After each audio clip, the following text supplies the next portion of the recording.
الله أكبر كبر الحجاج. الله أكبر كبر الحجاج. يوم عرفة أفضل أيام الدنيا سواء للحاج أو لغير الحاج. أما الحج فقد قال النبي صلى الله عليه وسلم: الحج عرفة، كل الحج عرفة، مما يدل على أهمية يوم عرفة. والمناسك الحج كلها تكون في الحرم إلا عرفة فهي في الحل، يدل ذلك على تميز يوم عرفة. فالحاج فيها يكثر من ذكر الله تعالى، التهليل والاستغفار والتسبيح والثناء عليه سبحانه والتضرع إليه. يبوء العبد هناك لربه بذنوبه ليتوب عليه، ويبوء بنعمة الله عليه التي لا تعد ولا تحصى، ويطلب المزيد من فضله، ويكثر من هذه العبادة، ويتضرع إلى الله ويكرر ويكثر الدعاء ويلح لعل الله عز وجل أن يجعله من عتقاء ذلك اليوم العظيم الذي من الله به على عباده. فعرفه أفضل أيام الدنيا. وهكذا يظل الحاج في عبادة ربه والاعتراف بذنبه من بعد زوال شمس يوم عرفة إلى الليل، كلها في ذكر الله. وينزل الله عز وجل إلى السماء الدنيا يباهي بالحجاج الملائكة، وهذا دليل على أهمية يوم عرفة للحاج.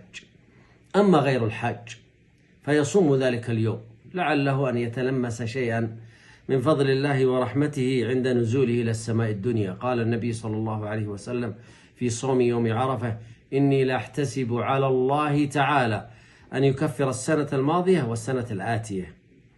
والإنسان يستغل يوم عرفة في ذكر الله عز وجل والاستغفار والدعاء، خاصة قبل الإفطار، فإن للصائم دعوة لا ترد، فيجعلها الإنسان في ذلك الوقت وقت التنزل الإلهي لأجل الحجيج، لعل الله عز وجل أن يتقبل منه سبحانه وتعالى. أيها الأحبة، للمسلمين عيدان: عيد الفطر ويكون بعد صيام رمضان، وعيد الأضحى ويكون في أثناء الحج. العيد الأكبر هو عيد الأضحى، هو عيد يوم النحر، وهو يوم الحج الأكبر، هو أكبر العيدين وأفضلهما، وهو مترتب على إكمال الحج. والحج هو الركن الخامس من أركان الإسلام ومبانيه العظام، فإذا أكمل المسلمون حجهم غفر لهم. وإنما يكمل الحج بماذا؟ بيوم عرفة والوقوف بعرفة.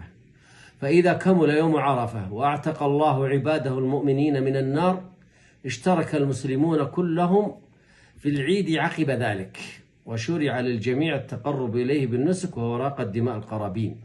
فالأعياد تأتي بعد مغفرة الذنوب.